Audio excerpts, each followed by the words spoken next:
Hey everybody, it's I Want to Be Retro. Today we're going to take a look at running WordPress in Docker.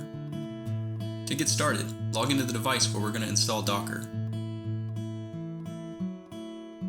First, we'll use apt-install to install a few prerequisite packages required to install Docker. Then we'll add the Docker GPG key in apt repository.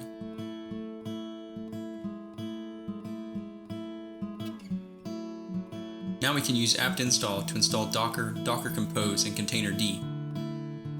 With the Docker packages installed, we'll make sure the Docker service is started and enabled, add the current user to the Docker group, then re-authenticate the current user for the group changes to take effect. Now we're ready to start the WordPress container. To start, we'll make some working directories for our containers to store persistent data in. Then we'll set ownership of our new working directories. We'll create a new Docker network called Containers. Then we'll use the docker run command to create a MariaDB database backend container, followed by another docker run command to create our WordPress container.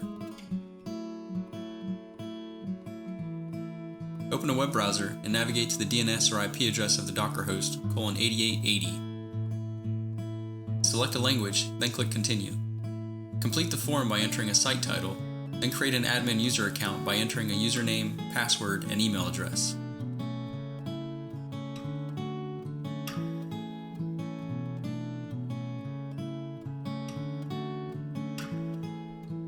Once completed, click the Install WordPress button. Click the Login button on the success screen. Log in using the username and password created during the installation.